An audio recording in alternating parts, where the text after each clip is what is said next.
We're not close at all. Like we don't have a great relationship. She'll be the first to tell you that, so it's no secret. We're just really different. Yeah. She doesn't understand me. I don't understand her. Two confessions.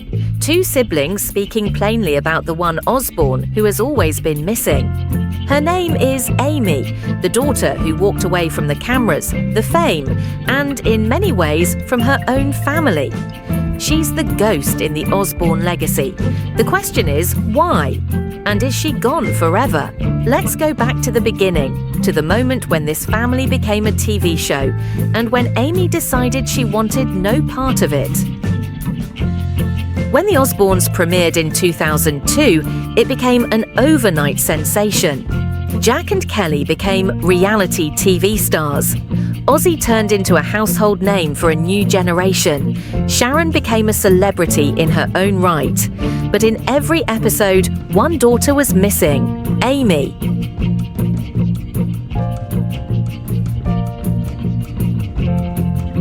It didn't feel right because my whole life, everything's been so exposed.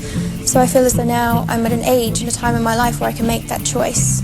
You're not going to join the Osbournes on camera this year or next year, anytime that you can see? No.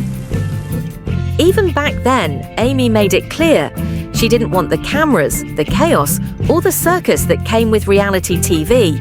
To her, it wasn't just uncomfortable, it was unbearable. But her absence from the show was only the beginning of a much deeper divide. At 16, Aimee made a decision that would define her forever. She moved out of the Osbourne house, leaving behind the family mansion and the cameras. While Jack and Kelly leaned into fame, Aimee turned away from it all.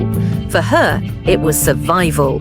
Her departure created more than just physical distance. It created a fracture, one that widened over time.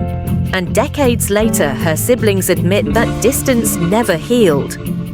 Yeah. We don't talk. We don't talk. Okay, great. Oh, you don't talk at all? Mm-mm. Okay, never mind then. We're not close at all. Like we don't have a great relationship. She'll be the first to tell you that, so it's no secret. So I've never asked her outright, like, do you regret it? I think there must be a level of like, hey, what, my life probably would have been different than what it is if I'd have done that. So yeah, I don't know. Like I think I would feel like I would have regretted it. So back then, she really wanted to be a musician, and the kind of musician she wanted to be was like a Fiona Apple, like Mazzy Star, like this kind of, obscure, mysterious, moody. And she deemed doing a show on MTV as like low-hanging fruit. And she was like, I'm not gonna write, I'm not gonna be seen like writing coattails kind of thing. Like that's how she perceived it. And then once the show was hugely successful, I think she was kind of like, well, I can't now come on because I don't want to be seen even more as jumping on the bandwagon. And so she just kind of like dug her heels in and, and wanted to be relatively private. These aren't vague statements, they're blunt confessions of a fractured relationship. Kelly admits there's no common ground, Jack admits there's no closeness. For a family that has shared almost everything with the public, their silence about Aimee speaks volumes. And at Ozzy's funeral, that silence wasn't the only one. Because while Aimee stood apart, other children of Ozzy stood there too, barely acknowledged, almost like strangers. But before we get to that, let's hear from Sharon, who has always defended Aimee's choice.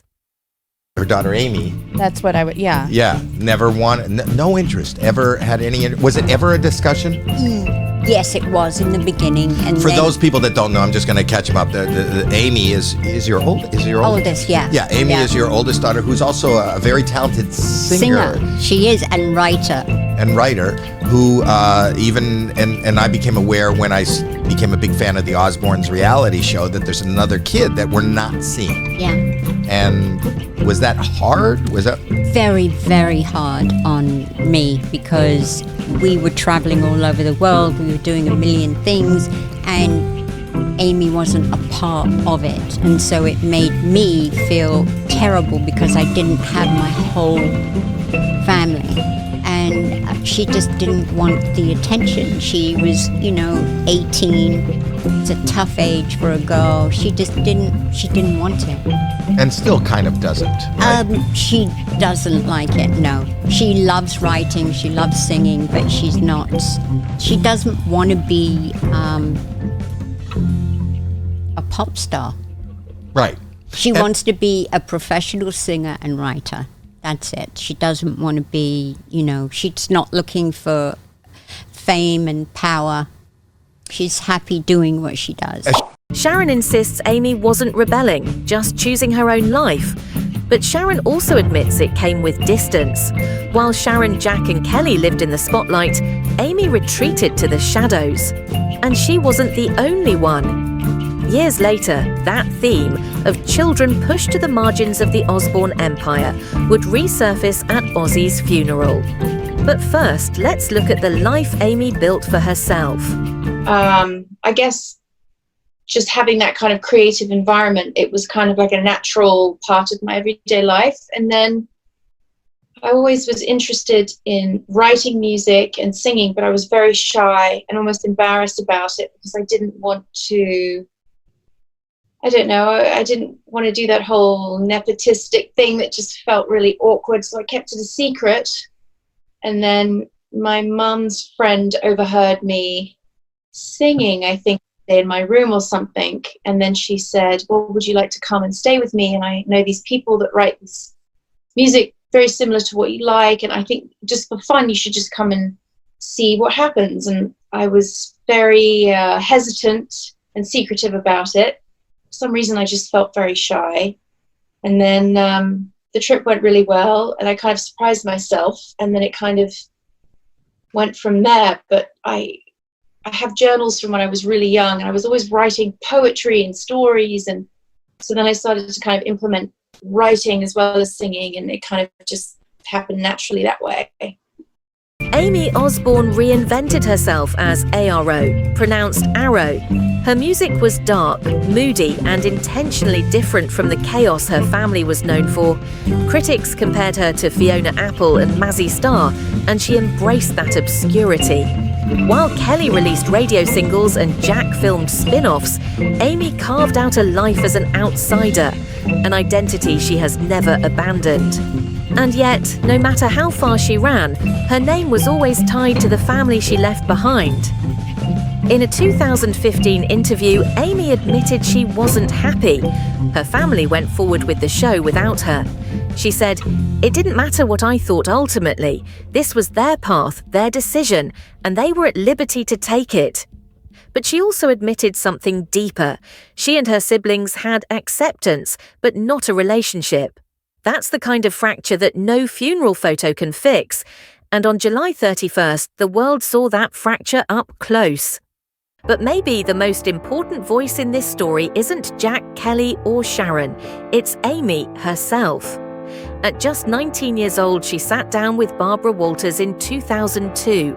And what she said back then reveals not only why she stepped away from fame, but the struggles she was already carrying. There may be no secrets in the Osbourne family, but there is a mystery, and her name is Aimee, the daughter who moved out of the house rather than take part in the Osbourne show. But tonight, Aimee returns home to talk for the first time publicly about her feelings and her family. There's more to the Osbournes than you see on TV. Aimee, you've never done an interview before, and I know you want to keep your privacy. On the other hand, what do you most want people to know about you? That I'm not some weirdo, depressed daughter that's afraid of the world, that locks herself in her room all day. You know, I just didn't choose to do the show. That's the only thing that I think that's different about me and my family. Why would you not want to participate with the rest of the family? It's kind of like, okay, I want to be a singer. Perfect. And I felt if I would have stayed with the Osbournes and done the whole Osbourne thing, I felt as though maybe I would have been typecasted right away before I had a chance to experience other things. Do you have any regrets? No, I really don't, because I'm more reserved and my private life to me is very important. You dropped out of school? Yes. I was suffering from major depression at the time, and also dyslexia. So it got to a point where it became so overwhelming for me and so upsetting to me that I just woke up one day and said, I can't do this anymore. What do you think of your father?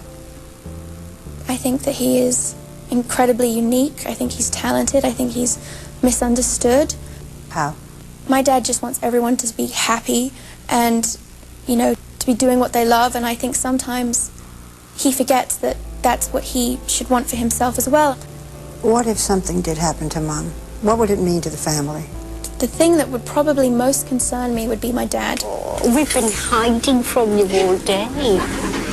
Where's the babies? My dad has become so dependent on her, and my mum has been his backbone for so many years that I don't think he even wants to know what life is like without her. And I understand that, and I don't think he would last more than a year without her. Really? Yes.